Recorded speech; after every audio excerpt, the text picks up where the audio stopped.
Hi, and welcome to the channel. Today, I am so happy to be joined by Dr. Kimani.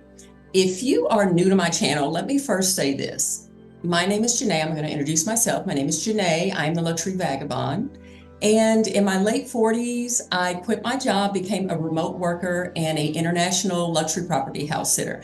And I did all that in an effort to build and design a life that I chose to live, like a life I wanted to be happy to live, to make my relationships better. So when people saw me, they saw my enthusiasm for the life that I was creating for myself. So now I have a channel where I bring on guests to help women do the same, because I want to see all of us out here living our best life, our best version that we have determined for ourselves.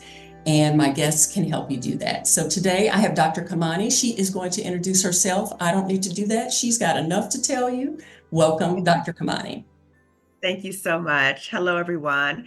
I'm Dr. Kimani. I'm a licensed clinical psychologist, originally from Chicago, but I live in Los Angeles now. Been here for a number of years, a proud alum of Spelman College.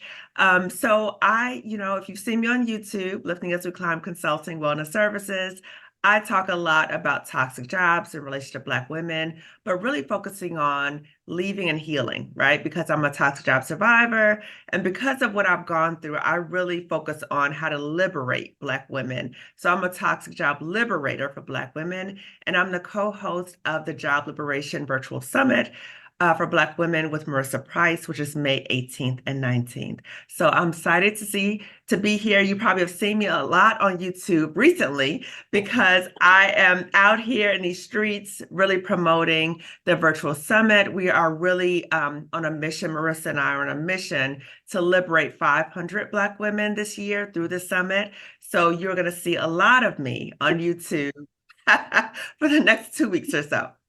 And you know what, but we don't mind. We don't mind that we're going to see a lot of you. I wanted to focus today, and I'm telling the audience, I've already told Kimani, I want to hear more about her and where she is in life right now. You know, my channel is really dedicated to, like, this is the possibilities. Like, this is where we can be. And so today she's sharing, we're going to talk about the summit some more at the end.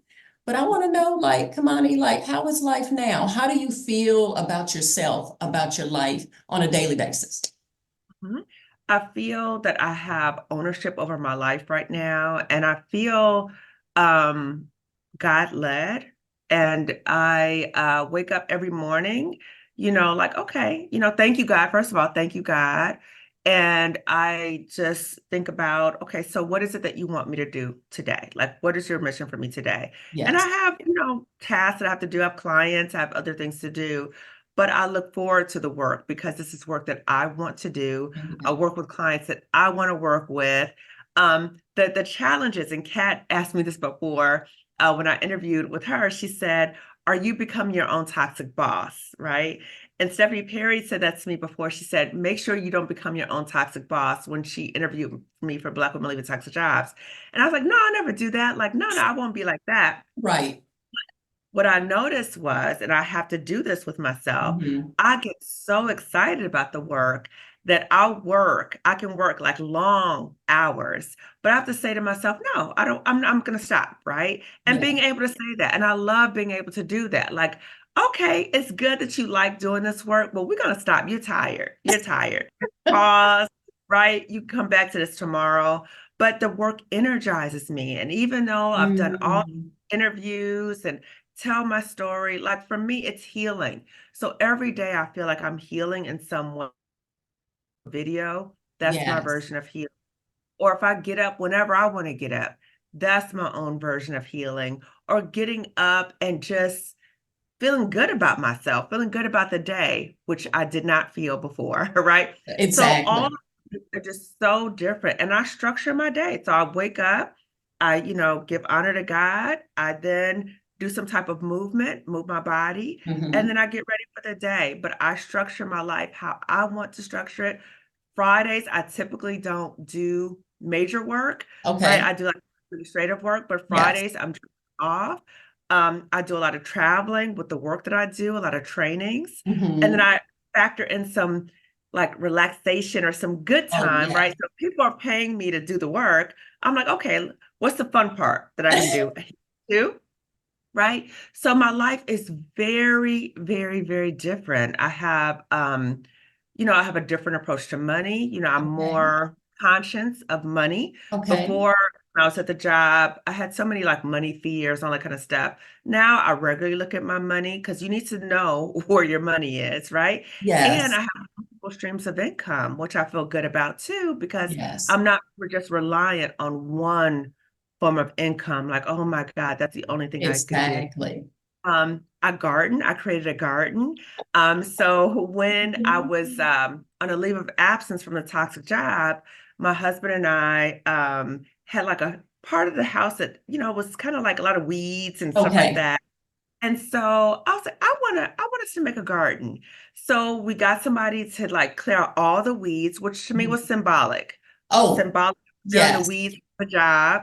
I'm letting you guys go. Hmm. And then created a garden. So I go out to my garden. I love it. It's so therapeutic. So I have vegetables, I have collards and kale. We have a peach tree, a lemon tree, so many different things. And then if I'm experiencing some type of stress or Hmm. I'll go to the nursery. That's my happy place. I'll go to the nursery and I'll plant some flowers or something. Yes. So that's something that I never thought I would be a gardener, but I love to garden. I love to go out and just see nature and just connect to the earth and connect to our ancestors when I connect to the earth. Um, Yes. and it's just a very different life for me. And each time I'm out there Hmm. and I'm taking off, kale that's not doing well or collards not doing well, that again is symbolic for me Hmm. of I'm still healing from the toxic job because I'm removing Hmm. that dead stuff, Hmm. that stuff that's not really serving, and I'm removing that so that more growth can happen. But I'm doing a lot of different things I never did, right? I started Pilates, like things that I never thought about. Like I said, but not only traveling for work-related stuff, Right. I'm vacationing more. Yes. Uh, and Yes. just I've noticed that I have really attracted a lot of really good people to me, Mm-hmm. particularly that I've met through YouTube, which is very interesting.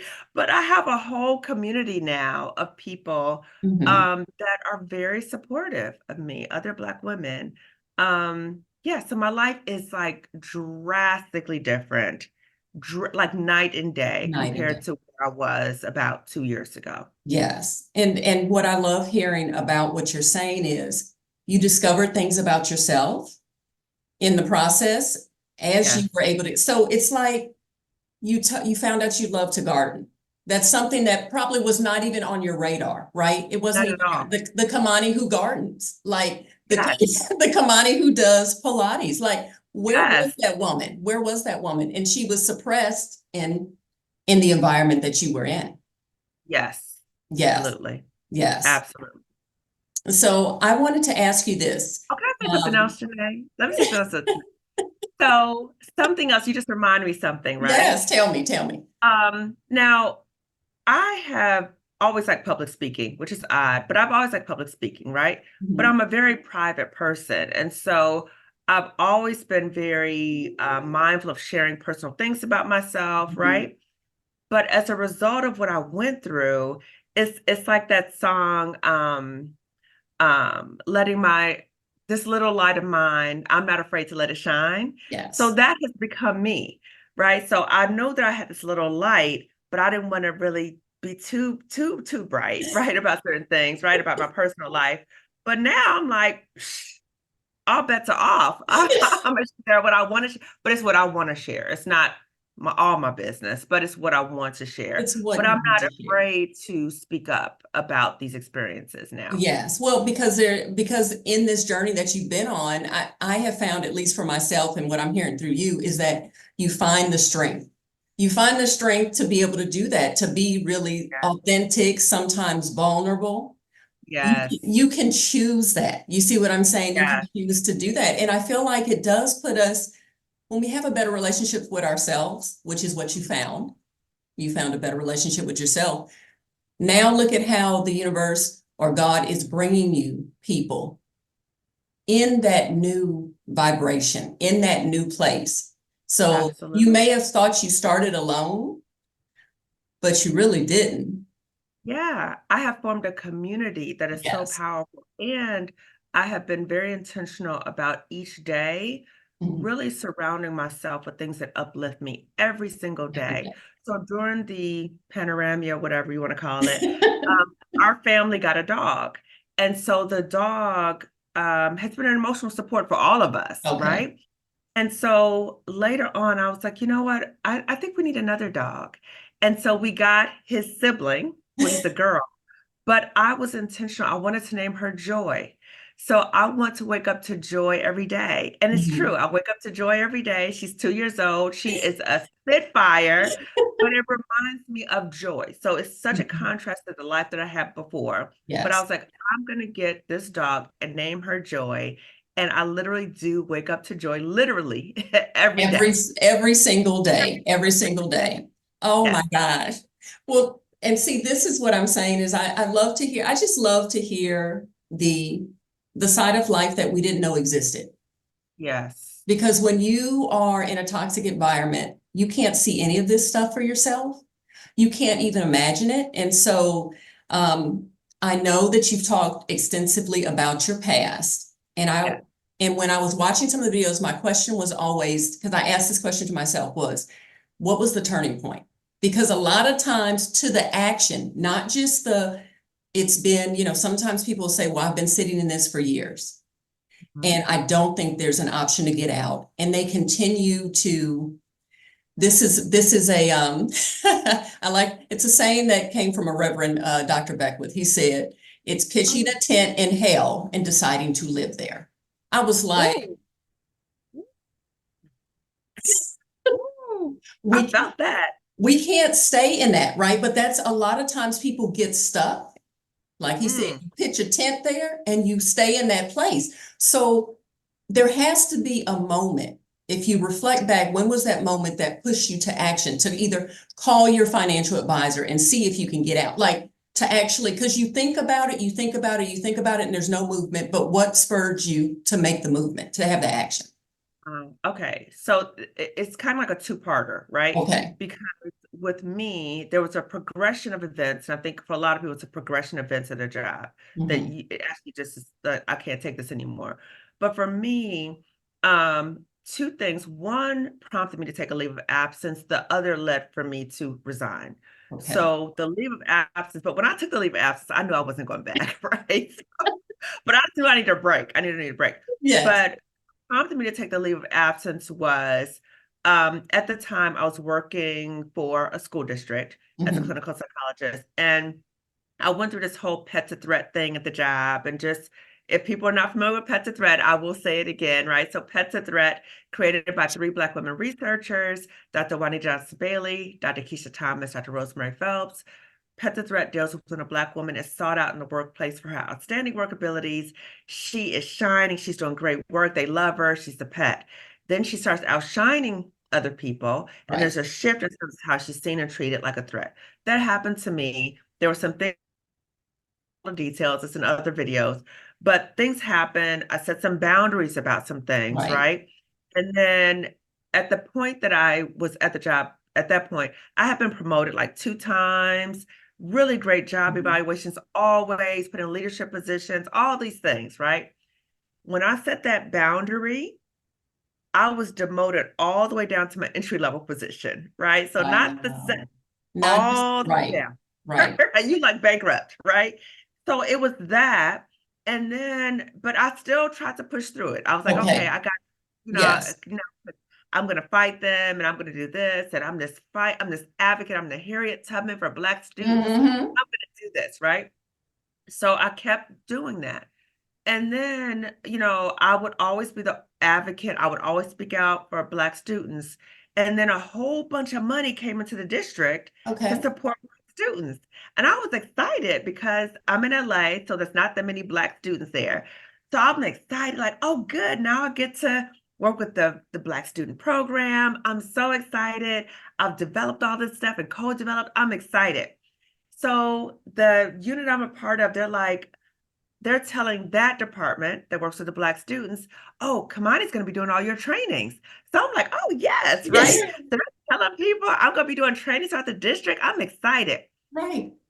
They're telling me you can have no involvement with this program. None. Nothing, right? So I'm like, wait a minute. They're telling me, they're contacting me, they're telling other people I'm going to be doing this, and you're Exactly. saying you have no involvement? None. Absolutely none. And then they said that I was harassing the administrator in this program. And I'm like, what are you talking about? Like, he talked to me. So it was a whole bunch of It was gaslighting, right? right. Yes. And then when it was clear to me, not only was I demoted, so I wasn't going to grow, clearly was not going to grow, right? I No. was in that position about 10 years ago. But then you're saying I cannot even do the work that I love to do, and you're lying in my face. And Exactly. then you're telling me, no, we have to keep you in this position because we need to have a clinical psychologist. So by this point, I was the only clinical psychologist in the whole school district. This is the second Wow. in the nation. I was the only one, right? Wow. They're saying, oh, we have to put you back in the clinic because we need you to do testing in the clinic. Ask me how many kids I've ever tested at that job, in Wow. that position. Zero. Zero. Zero. So that was a lie, right? So when they kept doing all of this stuff, I was like, what are you doing? What are you doing? Right? Mhm. So that was the first thing, right? So I was like, okay, I'm gonna take a leave of You take a absence. leave I last. need to get my Okay. exit plan together. I need Mhm. to get it together.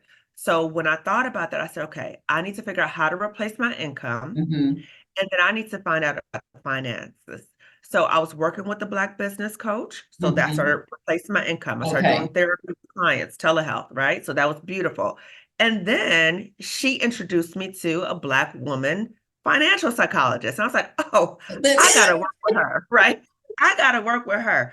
So we started working together. So her name is Dr. Roche Brown. She's one of the speakers at the summit. Uh-huh. And I had to confront my money fears, my money Mhm. issues. I had to do it Mhm. because I knew if I didn't look at the money and come up with a plan, I wouldn't be able to leave. And I knew I wanted to leave. So Right. we worked together and she looked at all my expenses. She told Mhm. me about what is the amount of money I need monthly. And she looked Mhm. at everything, right? And she said, Kimani, you're going to be okay. In fact, you're going to be more than okay. Wait a minute. Wait, you're going to lose money if you go back to the job. And so I Ooh, was like, oh, okay. that was the only validation you needed. You're like, oh, and Yes, I'm gonna lose money if I go back to the job. Oh, well, I guess I'm out then. exactly. So then that, helped me feel better, but I still couldn't pull the trigger. I still couldn't do it, right? So there's Yes. always that element of still fear. Now she's already told me this. She's a financial psychologist. I still got the fear, You right? still had the Then fear. I still had the fear. And then I still had a little inkling of hope that Mhm. they will come to their senses and recognize what a valuable employee I Oh am, my gosh, right? why don't we all do that? We all do that. Yes. Yeah. And Right, even right. I'm and like, you know what?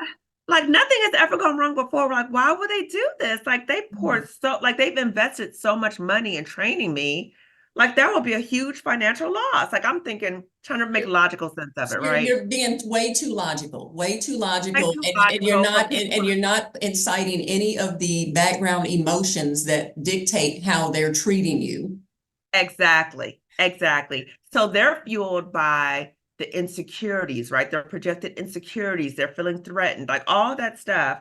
But I'm thinking logically, like it doesn't add up. No, it doesn't add up because it doesn't make sense, right? So, but the final straw that really got Fine. me out in Yes. terms of Yes. resigning was no, I had a whole bunch of physical symptoms, whole bunch of psychological symptoms, Mhm. kept going, right? One day I'm in the shower, I heard the voice of God say to me, if you go back to a job, it's a death sentence. That was it. That That was it. I got out the shower, got dressed, sent an email effective immediately. I'm resigning because wow. this job, because of the workplace trauma I'm experiencing, Mhm. the workplace bullying, I named names, right? Name Mhm. names. I'm resigning effective immediately, right? Because my health is being impacted. So when I did the resignation, I sent it to all the key players, whatever, Okay. but I Yes. also included the superintendent of schools because I was like, you need to know what's happening within your Yes. school You district, do. right? So Yes. people have asked me, do they know, that you're talking about them? Yes, they know because Mhm. I've notified them, right? And people on LinkedIn and other people from the job, they still contact me. So I know they're watching what I'm doing and I Mhm. have no shame. I have no Right. shame. Because I'm like, well, before I did feel shame. I Mhm. felt like embarrassed because they wanted me to feel that way. They That's wanted me to yes. feel humiliated and shamed and Yes. silenced and all that kind of stuff. So for me, I'm like, okay, I refuse to do that. So I'm going to be louder. So then I'm going to talk on YouTube, right? Yeah.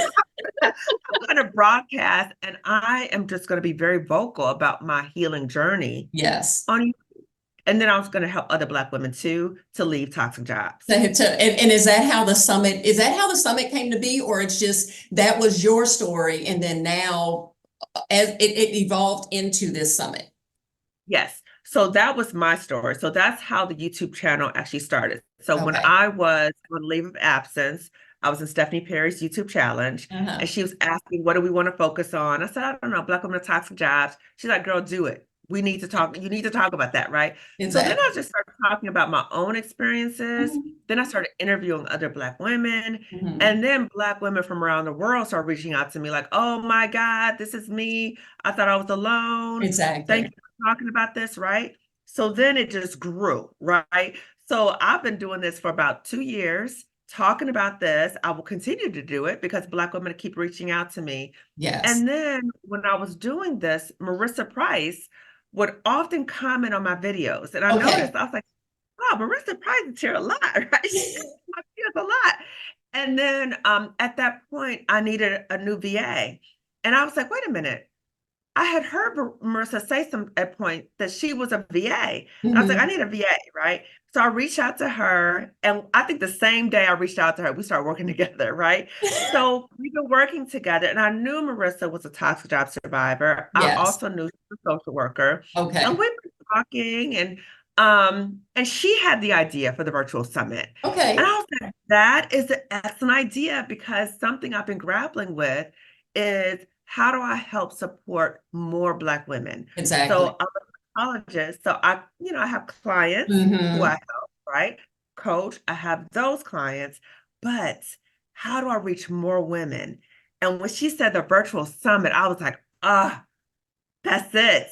That's it. So yeah, so we're collaborating on the Job Liberation Virtual Summit for Black women, May 18th and 19th, and so excited about it because we like all the Black women that we've reached out to, because we thought about, okay, so what are the things that might keep somebody at a toxic job? Exactly. Let's talk about that. Let's have other Black women Hmm. speakers come in and talk about those issues, address those issues, so Black women will be able to lead with a plan, right? Not only your mindset, but what are the practical things you need to know so you can get out that toxic job.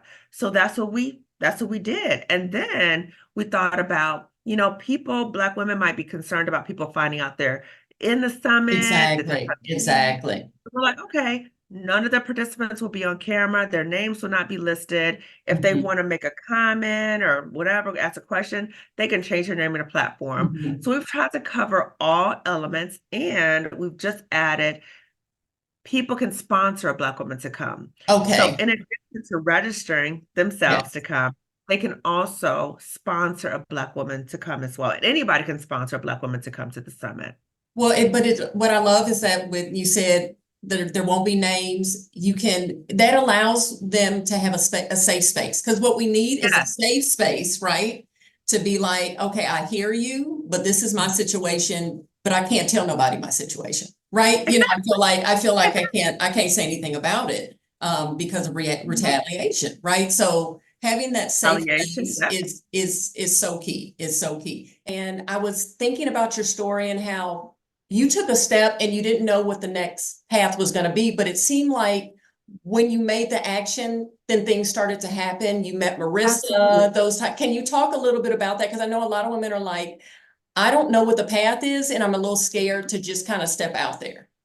Yes. So when you make yourself open, things start coming your way, right? So I just happened to meet Marissa. My business coach knew Dr. Roche Brown, but you need to take action. So once certain things are revealed to you, then you have the agency to then follow up. And that was what I was able to do. And when I started making those steps, right, Mhm. work with a financial coach, then Marissa came around, and then other people start coming, and then again, you're open. other opportunities start coming your way. So when I was trying to pivot, or when I did pivot, I initially went to telehealth. But what you'll notice is that if you make really good relationships at your job, there are people that you have connections with who are either currently at the job or have left the job, and they'll seek you out. They'll be like, "Oh, are you still there? Oh, you're not? Can you do da da da da?" And then you will learn about other opportunities and be open to that. So don't just immediately shut down like, "Oh, no, I'm not interested." Just hear people out and see what is the opportunity. Is that Yes. something might you want to do part-time or temporarily? But just think about that and be open to that and seek out people who can help you. So for me, I've invested in coaching with Black women. So if there's certain things that I know I don't know, if I don't know how to grow my business, if I don't know how to do certain things, I am going to invest in coaching. So coaching will tell me what are the steps I need to take to get to that next level. So I am all about investing in myself. Yes. And we need to be able to invest in ourselves because there's a return on that investment. There is. Yeah. There is. There's a high return on that investment. And a lot of times we're spending a lot of energy, which ends up being also a lot of money in the wrong, right? Because when you honestly, but we don't think about it that way, right? We don't think about the amount of energy that we are expending in staying where we are. We think it's comfort, but there's a cost.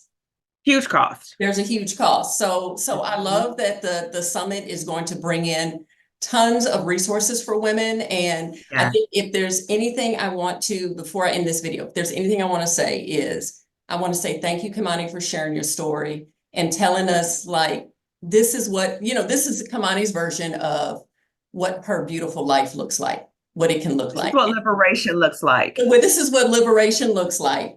And it looks different from every person. And that's the thing is you want to go, but if you don't ever go, you can't figure that out.